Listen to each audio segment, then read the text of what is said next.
नमस्कार।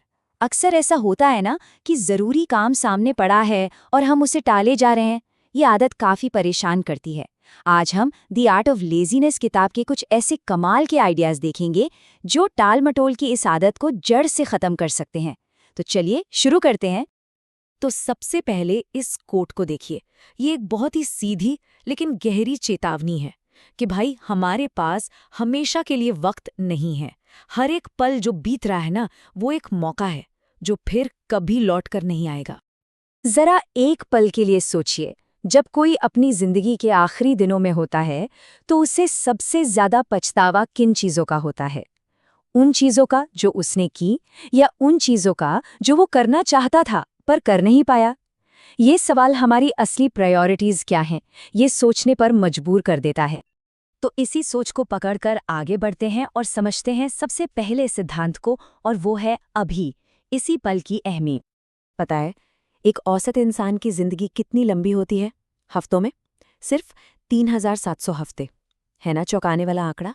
ये बस ये याद दिलाने के लिए है कि वक्त कितना कितना ज्यादा कीमती और लिमिटेड है। और हम अक्सर इसी लिमिटेड वक्त को कैसे बर्बाद करते हैं? सही समय का इंतजार करके। लेकिन सच तो ये है कि सही समय जैसी कोई चीज होती ही नहीं है। काम शुरू करने का सबसे अच्छा, सबसे परफेक्ट टाइम हमेशा अभी होता है। तो अब आते हैं मानसिकता पर, जो इस किताब का कह सकते हैं सबसे मजबूत पिलर है। और वो क्या है? अपने जीवन की, अपने हर एक काम की 100% जिम्मेदारी लेना। विंस्टन चर्चिल का ये कहना जिम्मेदारी को एक बोझ की तरह नहीं देखता, बल्कि ये बताता है कि अगर कुछ बड़ा हासिल करना है, महान बनना है, तो उसकी पहली कीमत जिम्मेदारी ही है। इस बात को ना एक छोटी सी कहानी से समझते हैं। एक किसान था, उसकी फसल कटने को तैयार थी। उसने सोचा, चलो अपने बेटों से मदद मांगता हूँ। उसने बेटों पर भरोसा किया कि वो अगले दिन आएंगे और हाथ बटाएंगे। पर हुआ क्या? कोई नहीं आया। अच्छा, फिर उसने सोचा कि चलो मजदूरों को बुला लेते हैं, पर मजदूर भी नहीं आए। फसल वैसी की वैसी खड़ी रही। अब ये तो साफ हो गया था कि दूसरों के भरोसे बैठने से काम नहीं चलने वाला। और आखिरकार किसान ने क्या किया? उसने किसी का इंतजार करना छोड़ दिया और खुद ही फसल काटने में जुट गया। और इसमें कोई हैरानी की बात नहीं है कि उसी दिन सारा काम खत्म हो गया। इस कहानी का जो सबक है ना, वो बहुत सीधा और बहुत गहरा है।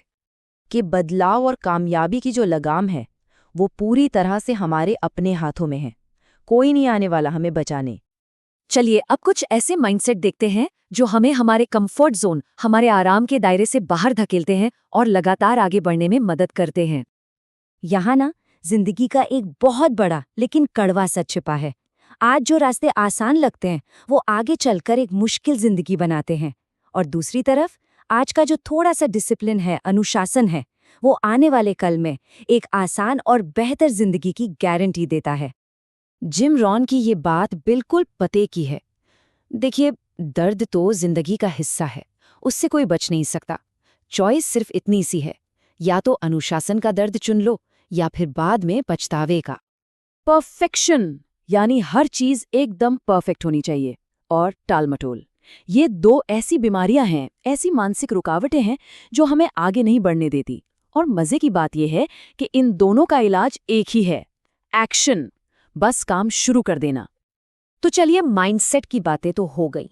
अब कुछ प्रैक्टिकल टूल्स और टेक्निक्स देखते हैं जिन्हें आज से, अभी से इस्तेमाल में लाया जा सकता है। तो पहला टूल है 80-20 रूल, जिसे परेटो प्रिंसिपल भी कहते हैं। ये नियम कहता है कि अपनी एनर्जी को उन गिने चुने कामों पर लगाओ जो सबसे बड़े रिजल्ट्स देते हैं। मतलब हमारे जो 80% नतीजे हैं ना, वो सिर्फ 20% कोशिशों से आते हैं। इसका सीधा सा मतलब ये है कि कामयाब होने के लिए हर काम करना जरूरी नहीं है। जरूरी है उन 20% कामों को पहचानना और अपना पूरा फोकस उन्हीं पर लगाना। अगला रूल बहुत ही सिंपल है, लेकिन कमाल का असरदार है। 5 मिनट रूल। ये छोटे मोटे कामों को टालने की जो आदत होती है ना, उसे जड़ से खत्म कर सकता है। रूल क्या है? बिल्कुल सीधा। अगर कोई भी काम, कोई भी 5 मिनट से कम में हो सकता है, तो उसे बाद के लिए टालो ही मत, उसे फौरन उसी वक्त खत्म कर दो। अब एक जापानी फिलॉसफी की बात करते हैं, काइज़ेन। इसका मतलब होता है लगातार सुधार, या चेंज फॉर द बेटर। ये फिलॉसफी बड़े बड़े लक्ष्यों का बोझ हमारे सिर से उतार देती है और हमें रोज छोटे छोटे मैनेजेबल कदम उठाने के लिए मोटिवेट करती है। मतलब एक ही दिन में पहाड़ तोड़ने की कोशिश मत करो, बस रोज सिर्फ 1% बेहतर बनने पर ध्यान दो। ये छोटा सा बदलाव लगातार तरक्की को बहुत आसान और मुमकिन बना देता है। और आखिर में पैब्लो पिकासो का ये विचार जो सच में अंदर तक हिला देता है, ये हमें याद दिलाता है कि जब हम किसी काम को कल पर टालते हैं तो हम असल में क्या कर रहे होते हैं। तो घूम फिर कर हम वापस उसी सवाल पर आ गए हैं, वक्त की कमी। वक्त रेत की तरह हाथों से फिसलता जा रहा है। तो सवाल ये नहीं है कि क्या शुरू करना है, असली सवाल ये है कि आज क्या शुरू किया जाएगा।